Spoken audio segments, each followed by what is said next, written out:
저는 사실 자동차에 별로 관심이 없습니다. 그냥 자동차야 굴러가면 되는 것이고, 또 그리고 저는 이제 대형 면허가 있으니까 몇 인승인가 이게 참 중요합니다. 몇 인승인가.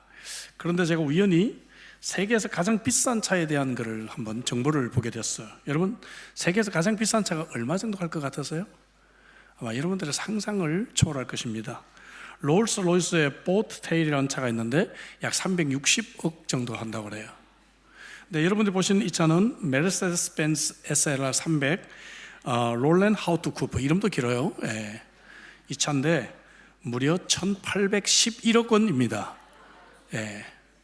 감이 안 오시죠? 호주 달러에 이제 익숙해져 있어가지고 $200 million. 이제 좀 감이 오세요? 그래도 감이 안 오세요? 100만 불짜리 집을 200개 살 수 있는 돈이에요. 이제 좀 감이 오세요? 예. 차 한 대가 $200 million. 차 한 대가. 와, 상상을 초월하죠. 그렇지 않습니까?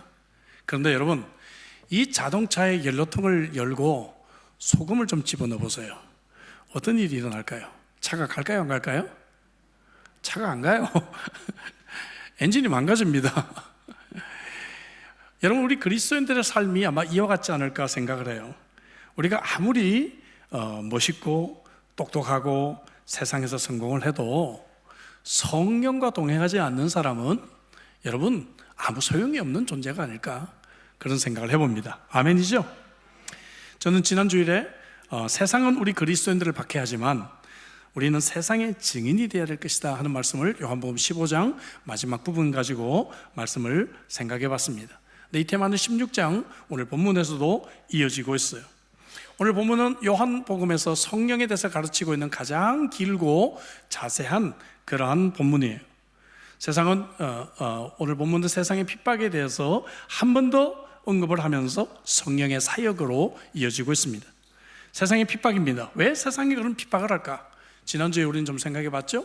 세상이 우리 그리스도인들을 핍박하는 이유는 우리가 그리스도에게 속했기 때문에. 왜 그러면은 세상이 그리스도를 미워하는가? 그것은 그리스도가 이 땅에 옴으로 말미암아 죄가 드러났기 때문에. 그죠? 예, 좀 뭡니까? 잘난 체 하다가 예수님이 오니까 우리 모두가 죄인이라는 것을 깨닫게 되었기 때문이다 하는 것을 우리는 지난 시간에 생각해 봤어요. 근데 오늘 본문 3절에 보면 좀 더 신학적인 이유를 설명합니다. 그들이 이런 일을 할 것은 아버지와 나를 알지 못하기 때문이다. 하나님을 알지 못하고 예수님을 알지 못하기 때문에 세상이 그렇게, 그죠?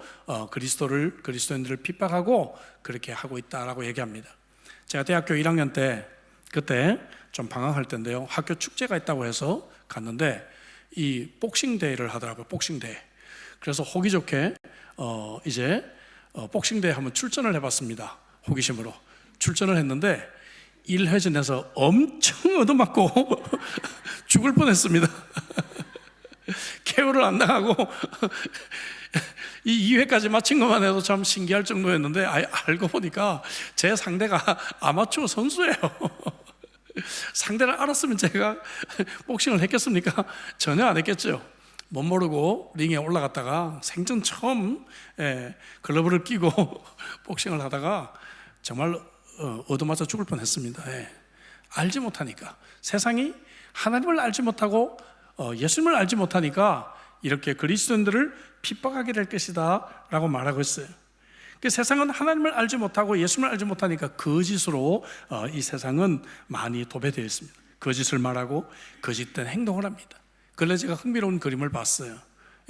여우가 출마를 하면서 출마 연설을 뭐라고 얘기하는가 하면은, 나는 당선이 되면 채식주의가 되겠습니다, 이렇게 연설을 하는데, 지금의 정치 상황과 맞물려서 이런 유머들이 유행하고 있지 않나, 그런 생각을 해봅니다. 세상은 온통 거짓되고 있죠. 왜냐? 하나님을 모르고 예수님을 모르기 때문에. 그래서 4절에 오직 너희에게 이것을 말한 것은 그때를 당하면 너희에게 말한 이것이 기억나게 할 것이다 라고 주님께서 말씀하고 계시는 것입니다. 사실 예수님께서는 이때만 말씀하신 것이 아니고 제자들에게 처음부터 이런 말씀을 가르치셨어요. 산상수훈 마태복음 5장에 보면 10절부터 이런 말씀이 나오죠. 의를 위하여 핍박을 받는 자는 복이 있으니 천국이 저희 것이고, 너희가 나 때문에 욕을 당하고 박해당하고 거짓으로 모든 악한 말을 들을 때에도 너희에게 복이 있을 것이다. 기뻐하고 즐거워하라. 하늘에서 너희의 상이 크다. 전에 있던 선지자들도 이와 같이 박해를 당했다라고 주님께서는 이미 초창기부터 이런 경고의 말씀을 주셨습니다. 베드로는 이 예수님의 말씀을 인용해서 베드로전서 4장 12절 13절에서 이런 교훈을 주셨죠. 같이 우리 한번 크게 읽어보겠습니다. 다 같이. 사랑하는 자들아, 너희를 연단하려고 오는 불시험을 이상한 일을 당하는 것 같이 이상히 여기지 말라. 오히려 너희가 그리스도의 고난에 참여하는 것으로 즐거워하라. 이는 그의 영광을 나타내실 때에 너희로 즐거워하고 기뻐하게 하려 함이라 말씀하고 계시죠. 근데 어떤 박해를 받을까?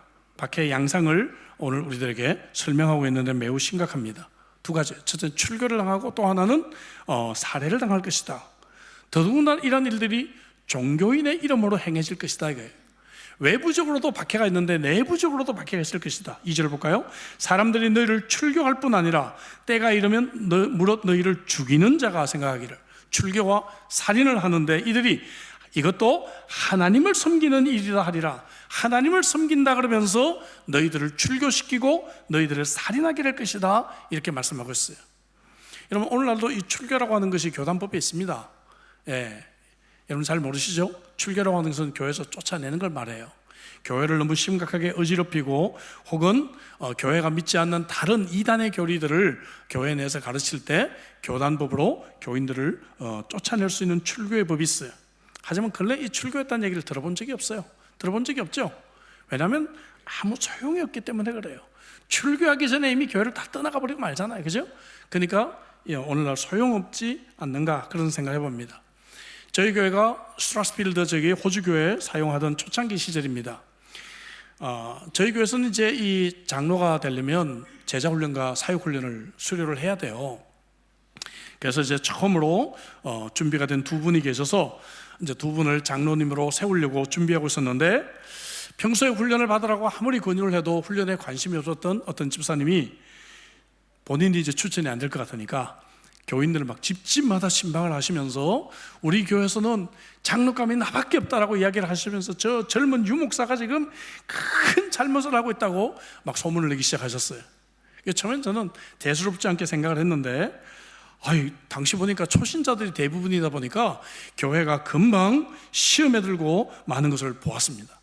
그래서 제가 집사님을 좀 찾아뵙고 좋게 한번 설명을 드렸는데 그래도 좀 이해를 하지 못하셨어요. 그래서 그때 우리 교회를 돕고 있던 호주인 장로님과 함께 그 다음 주에 약속을 잡고 이제 그때 다시 한번 이것이 내가 한 것이 아니라 이것이 교회에 이런 절차와 법이 있다는 것을 설명하기로 계획을 했는데, 그 주중에 교회를 그만 옮겨버리고 마셨어요. 이게 문제는 그 다음 주일날 어느 교회를 가셨는가 하면은 같은 스트라스필드에 있는 같은 교단에 있는 교회로 옮겨가셨어요. 옮겨가셨는데 문제는 이제 어디서 나왔는가 하면은 그분 아들이 우리 교회 봉고버스를 운전하고 있었어요. 봉고버스를 운전 스트라스필드 역으로 이렇게 가잖아요. 근데 이제 주중에 교회를 옮기니까 교인들 태반이 이제 교회를 옮겨간 걸 몰랐죠. 근데 이 형제가 그 다음 주일날 옮겨간 교회 봉고버스를 벌써 몰고 이제 스트라스빌드에 여기에 나온 거예요. 그러다 보니까 버스를 기다리던 우리 교인들이 운전수는 우리 교인 운전수인데 버스는 다른 교회 버스야. 그래가지고 전화가 오고 막 난리가 나고 그랬던 아주 해프닝이 있었습니다. 그분은 가시자마자 청년부 부장을 맡으셨고요. 그 교회 4개월 다니시다가 또 다른 교회로 옮겨가셨고, 그곳에서 결국 장로임직을 받으셔서 좀 사역을 좀 하시나 싶었는데 또 장로임직 받은 교회도 떠나가시고 마셨습니다. 출교라는 게 아무런 의미가 없죠. 그죠? 교회의 권위가 땅에 떨어졌어요.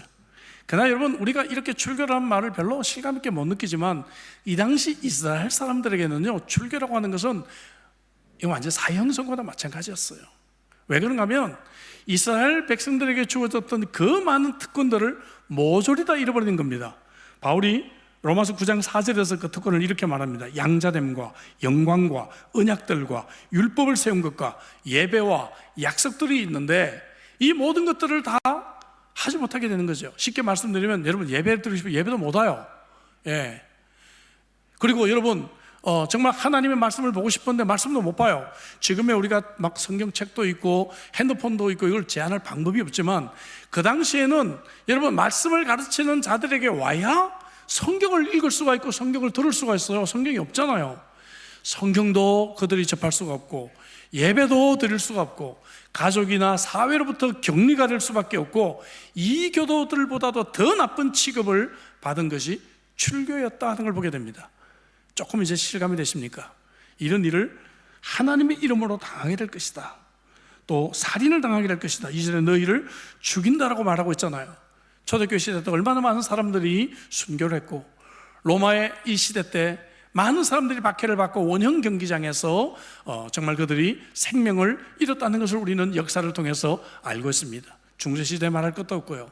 가장 순교가 절정에 이르렀던 것은 종교개혁 시대죠. 종교개혁 시대 때 많은 사람들이 하나님의 이름으로 가톨릭에 의해서 순교를 당했다는 것을 우리는 압니다. 여러분, 체코 프라하에 가시면 많은 관광지가 있어요. 그 중에서 특별히 구시가지에 가면 얀 후스라고 하는 종교개혁가의 그런 동상이 있고요.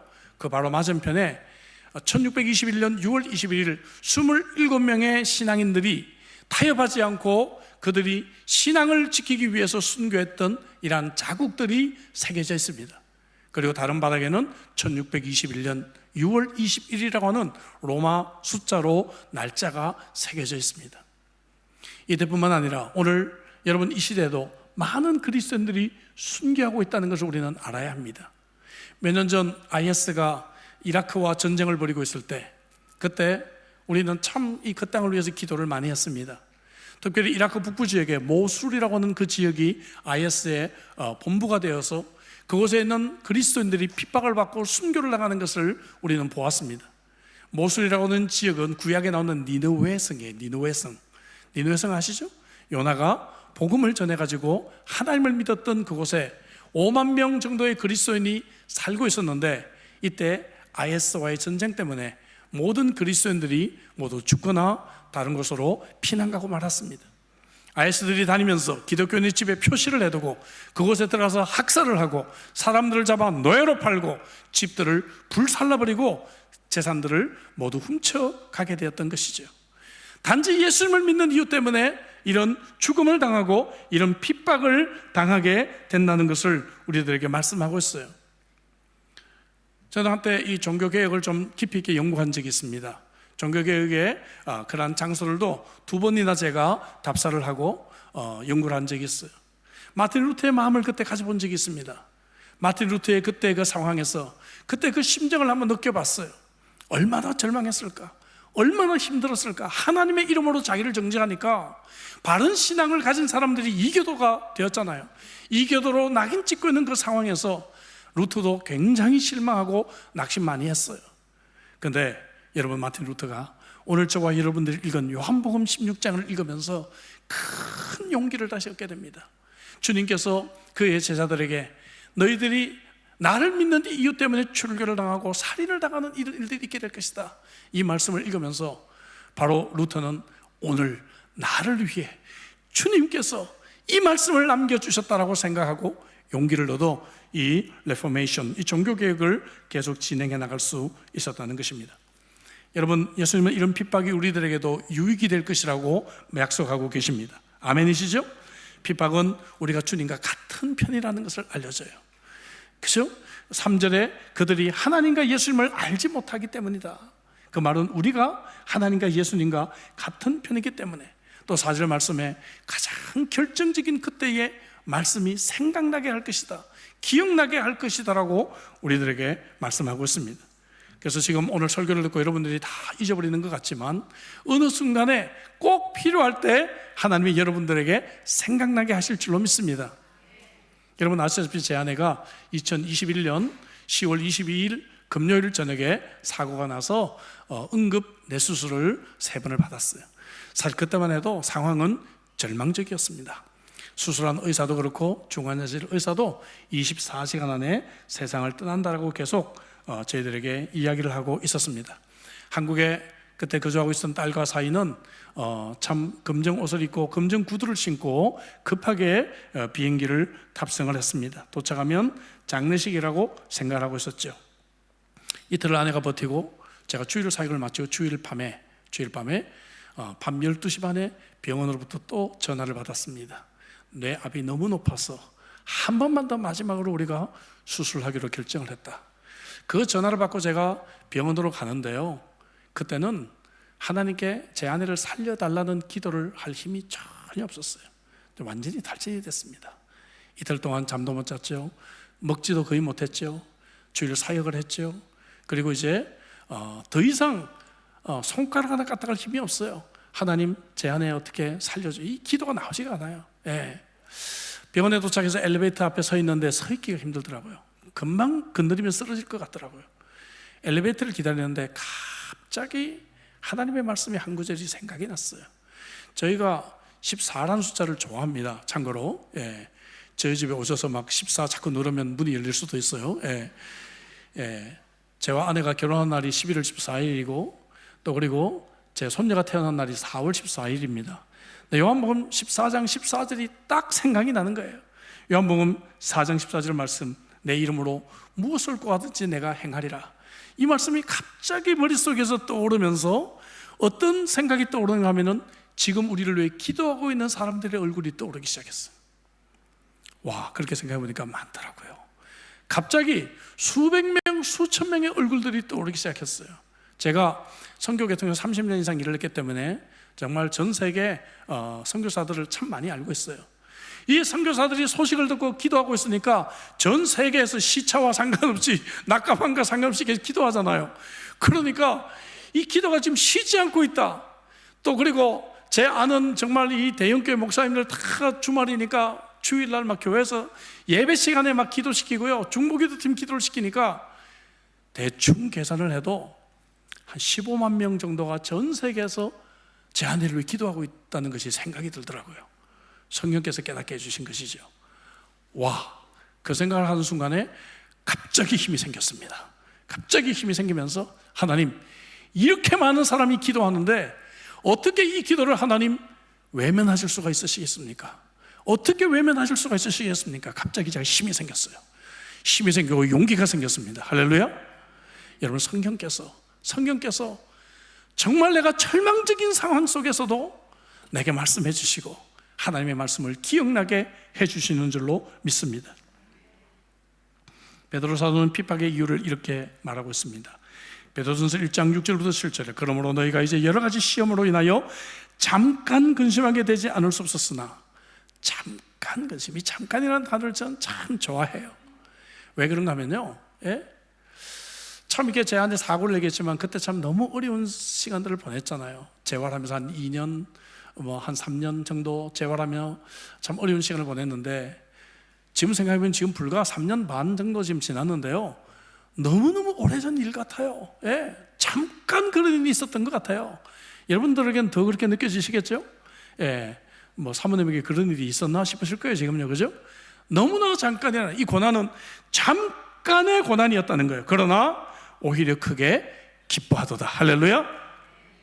왜냐하면 너희 믿음의 확실함은 불로 연단하여도 없어질 금보다 더 귀하여 이 환난 때문에 내가 순수하게 됐다는 거예요. 보석처럼 순수하게 되고 훈련이 됐다는 거예요. 그래서 주님을 만날 때 칭찬과 영광과 존귀를 얻을 수 있도록 그렇게 우리에게 이 환난이 닥친다라고 우리에게 환난의 유익을 말씀하고 있습니다. 여러분, 빌립보 감옥에서 일했던 그 죄수 얘기 해볼까요? 얼마나 많은 죄수를 보았겠어요. 그리고 죄수 중에 특별히 살인이라든지 이런 중대한 죄를 저지른 죄수가 오면 인상이 어떻겠어요? 인상이 험하고 막 죽을 맛이겠죠, 그죠? 예, 족쇄를 채우고요, 차고를 채우고, 이렇게 있는 죄수들의 얼굴은 분노가 가득 찼을 것이고, 그리고 막 화가 나 있을 것이고, 그 절망이 있었을 것입니다. 그런데 어떤 죄수가 왔는데 낮에 죽도록 매를 맞고 고문을 받아서 거의 반 죽게 되었는데 이 죄수가 찬송을 부르고 기뻐하고 있단 말이에요, 감옥에서. 예? 얼마나 놀랐겠어요. 세상에 이런 사람이 있는가? 그래가지고 선생이요, 내가 어떻게 해야 구원을 얻겠습니까? 바울과 실라에게 이렇게 구원에 대한, 영생에 대한 길을 간수들이 묻게 되었다는 것이죠. 할렐루야. 여러분, 핍박과 고난 중에서도 우리는 기뻐할 수 있는 줄로 믿습니다. 성경은 나가서 이런 핍박이 우리를 결코 하나님의 사랑에서 끊을 수 없다라고 단언하고 있습니다. 같이 읽어볼까요? 로마서 8장 38절 39절 큰 소리를 씁니다. 다 같이 내가 확신하노니 사망이나 생명이나 천사들이나 권세자들이나 현재일이나 장래일이나 능력이나 높음이나 깊음이나 다른 어떤 피조물이라도 우리를 우리 주 예수 그리스도 예수 안에 있는 하나님의 사랑에서 끊을 수 없으리라. 여러분 아멘이십니까? 네. 본문은 이런 세상의 핍박과 대조하면서 성령의 사역에 대한 말씀으로 이어지고 있어요. 외적으로 세상이 우리를 핍박하고 내적으로 하나님의 이름으로 우리를 죽이려고 하지만 이럴 때일수록 우리들에게는 성령밖에 소망이 없는 줄로 믿습니다. 3절 세상이 핍박하는 것은 하나님과 예수님을 믿지 못하기 때문이다 했죠. 그래서 성령의 사역은 반대로 깨닫게 하시는 사역이다. 8절을 볼까요? 그가 와서 죄에 대하여 의에 대하여 심판에 대하여 세상에 책망하리라 했는데, 책망하리라라고 하는 이 말씀 단어 에게케라고 하는 이 단어는 사실상 판단해서 깨닫게 한다 이렇게 번역하는 것이 훨씬 더 정확한 번역입니다. 잘 판단해서 깨닫게 한다. 성령이 세상으로 하여금 죄를 잘 판단해서 깨닫게 한다. 또 의가 무엇인지를 잘 판단해서 깨닫게 한다. 성령이 세상에 대해서 심판이 무엇인지를 잘 판단해서 깨닫게 한다는 것입니다. 여러분, 성령이 우리를 죄를 깨닫게 하죠. 그렇지 않습니까? 예전에는 몰랐는데 내가 신앙을 가지면서 내가 이제 교회를 다니는데 그래도 이 시드니 리버티 교회 성도인데 내가 장사하면서 좀 양심을 이렇게 속이면 안 되지, 이게 죄라고 느껴지는 거예요. 옛날에는 못 느꼈는데, 그죠? 옛날에는 내가 아무 생각 없이 했던 일들도 내가 이렇게 살면 안 되겠다는 마음을 성령께서 우리에게 깨닫게 해주신다는 것이죠. 뿐만 아니라 의가 무엇인지를 깨닫게, 10절을 보니까 의에 대하여라 하면 내가 아버지께로 가니 너희는 다시 나를 보지 못한다. 예수님이 계실 때는 의가 드러났다고 말씀드렸어요. 근데 예수님이 가시잖아요. 하늘나라로 가시니까 성령이 오셔서 바로 이제 예수님 대신에 어떤 것이 바른 길인지를 우리에게 알려줄 것이다 라고 말씀하고 있는 것입니다. 또 심판도 깨닫게 할 것이다. 11절 심판에 대하여라 하면 이 세상 임금이 심판을 받았습니다. 여러분, 세상의 임금이 누굴까요? 세상을 지금 다스리고 세상을 꽉 쥐고 있는 존재가 있어요. 그 근본이 누굴까요? 사탄입니다. 사탄. 알겠죠? 사탄. 이 사탄이 이미 심판을 받았단 말씀이에요. 이 말씀은 뭔가 하면은 사탄이 가장 여러분 승부가 결정난 것이 언제죠? 예수님의 십자가 사건. 예수님의 십자가 사건을 통해서 사탄은 이미 이제 승부가 결정났다는 것이에요. 승부가 결정나게 될 것이다. 성령께서 이것을 깨닫게 해주신다라고 말씀하고 있어요. 세상이 나를 지배하고 있고 사탄이 나를 다스리고 이 세상에 악이 지배하는 것 같지만 성령이 우리로 하여금 예수님 때문에 저 사탄은 끝이 난 거야. 남은 싸움을 이제 우리가 싸우고 있는 거야. 결국 하나님이 승리하실 거야 라고 하는 이 은혜를 우리에게 주신다, 그런 말씀입니다. 두 번째, 성령의 사역은 사도들을 통해 신약 성경을 기록하게 하실 것이다.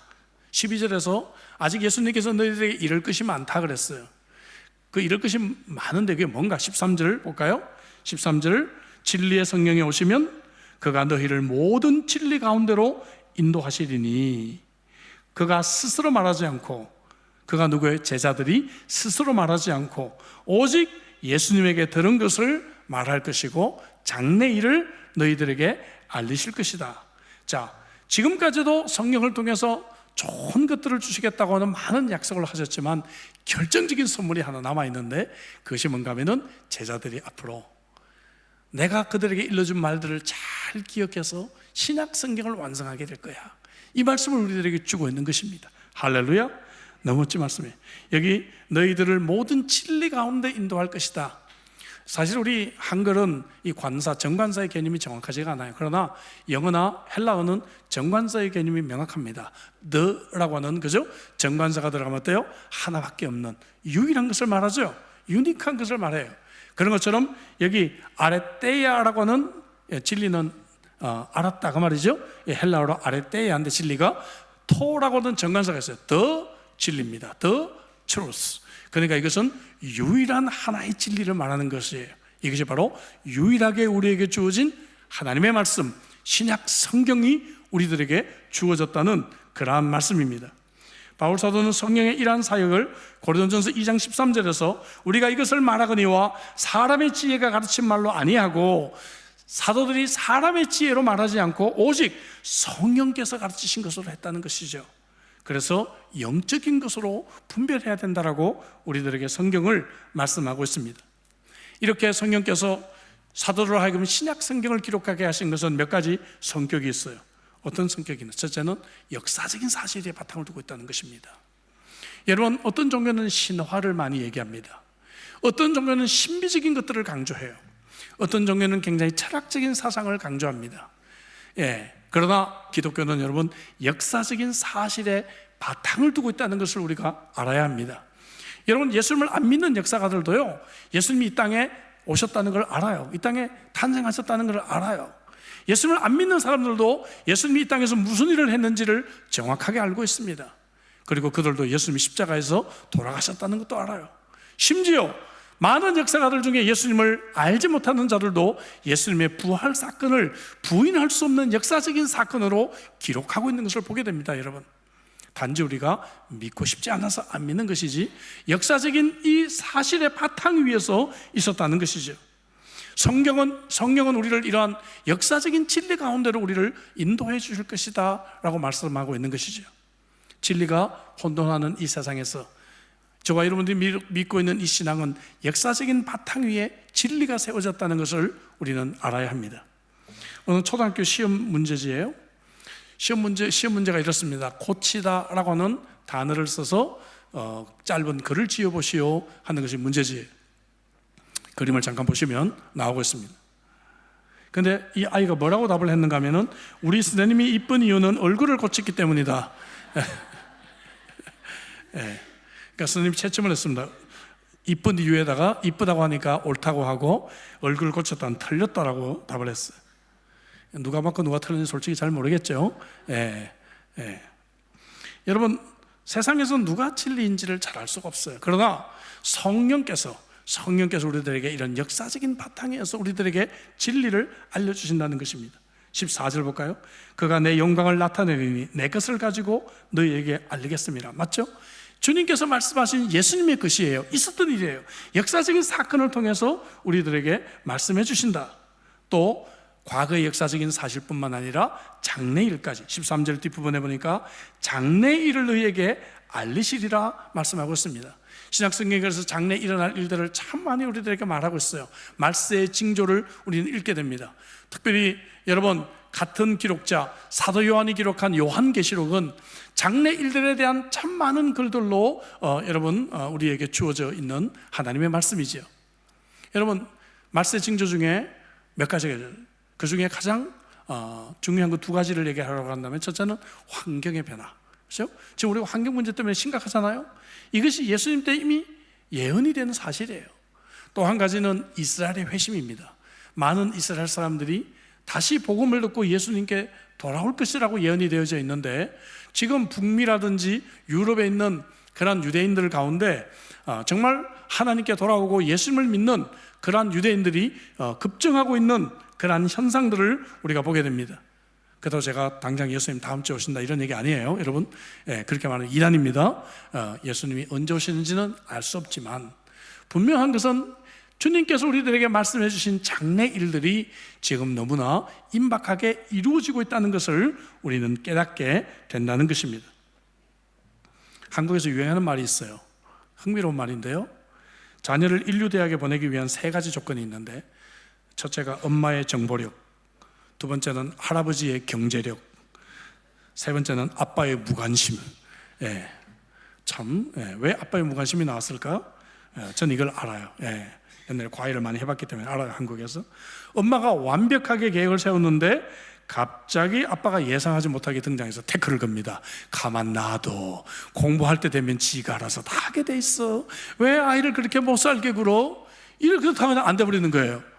여러분, 공부할 때가 있잖아요, 그죠? 뭔가 이 때가 있고 시기가 있는데 이 때를 놓쳐버리는 것이죠. 그래서 뭡니까?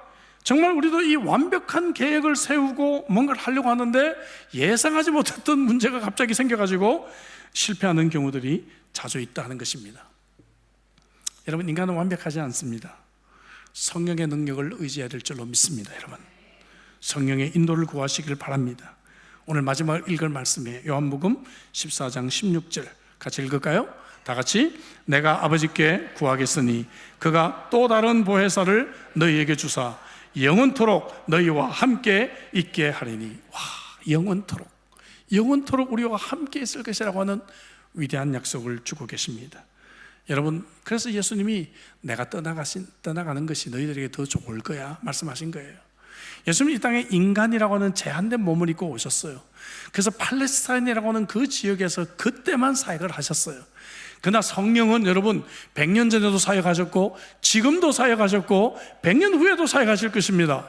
성령은 지금 아프리카에서도 사역을 하고 계시고 이곳 호주 시드니 이곳에서도 사역을 하시고 성령은 저 한국 땅에서도 사역을 하실 것입니다. 그래서 내가 떠나가는 것이 너희들에게도 유익할 거야 이렇게 말씀을 하신 것이죠. 여러분, 그 좋은 성령이 지금 우리와 함께 동행하신다고 하는 것입니다. 할렐루야. 그래서 우리가 예수님과 함께 동행할 때 받았던 그 놀라운 축복, 이것이 바로 성령과 동행하며 동일하게 우리에게 주어진다는 것이죠. 여기 진리의 영이 너희를 인도하신다, 이 말은 목자와 양의 관계를 우리들에게 암시하고 있는 말씀이에요. 목자가 양을 인도할 때 푸른 초장으로도 물론 인도해요. 그러나 목자는 어떤 특별한 목적을 가지고 이 양을 사망의 음침한 골짜기로도 인도합니다. 양이 가기 싫어하겠죠? 타일러요. 그래도 가기 싫어해요? 혼내겠죠. 그래도 안 가. 그럼 어떻게 해요? 예? 지팡이를 가지고 때려야 되겠죠. 때려서라도 이 양을 데려가는 거예요. 예. 이것이 우리가 핍박을 받고 이 세상에서 고통을 경험하는 그러한 이유입니다.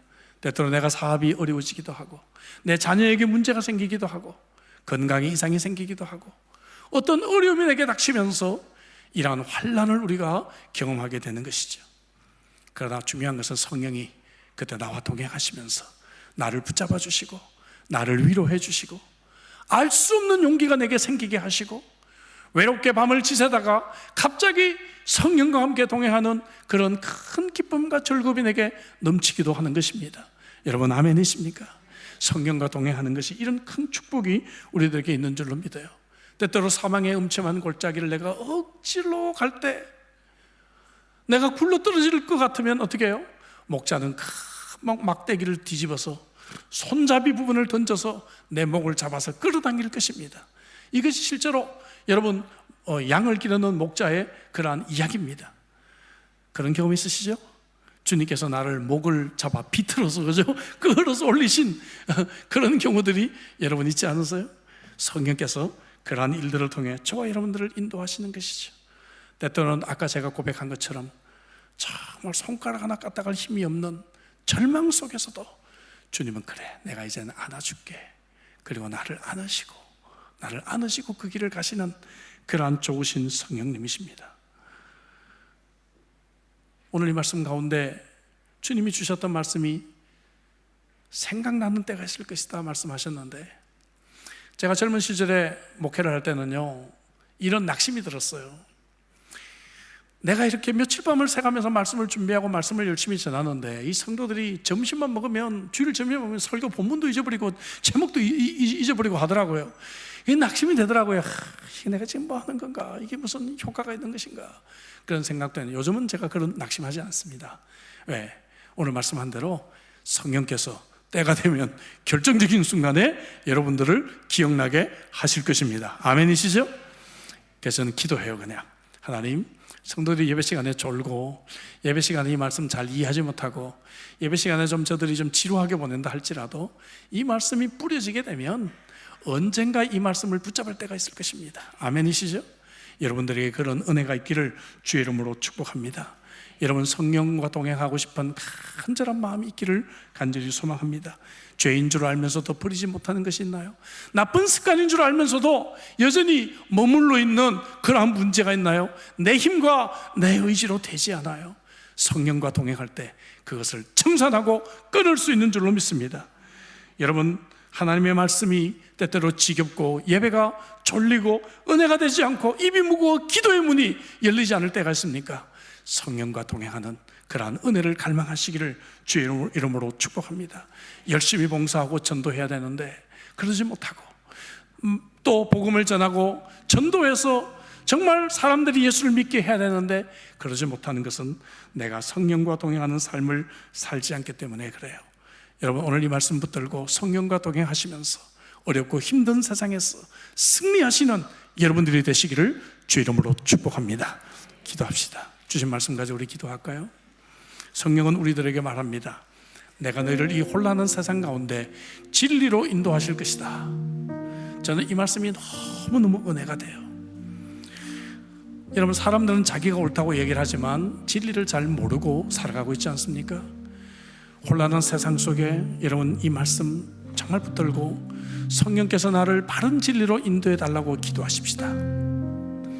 혼란한 세상 속에 나를 분별하게 하시고, 어떤 것이 바른 것인지, 어떤 것이 옳은 것인지, 내가 그냥 유튜버나 거짓 뉴스에 미혹돼서 한쪽으로 치우친 사람이 아니라 나는 성령의 사람이 되어서 성령과 동행하면서 성령의 말씀을 우리가 참으로 가슴에 품는 사람이 되기를 위해서 우리 한번 간절하게 우리 한번 기도합시다. 때때로 여러분들 가운데 참으로 성령의 도우심이 필요한 분들이 이 자리에 앉아 계실 수도 있어요. 육체적인 어려움 때문에, 혹은 또 중요한 결정을 앞두고, 혹은 또 내가 절망적인 외롭고 힘든 상황 때문에 하나님의 손길이 필요한 자들이 있을 수가 있습니다. 이 시간에 기도하죠. 성령께서 이 시간에 내게 찾아오셔서 내 마음을 어루만져 주시고 나를 다시 힘있게 하시고 나를 다시 일어나게 해달라고 주신 말씀 가지고 우리 한번 간절하게 기도하시겠습니다.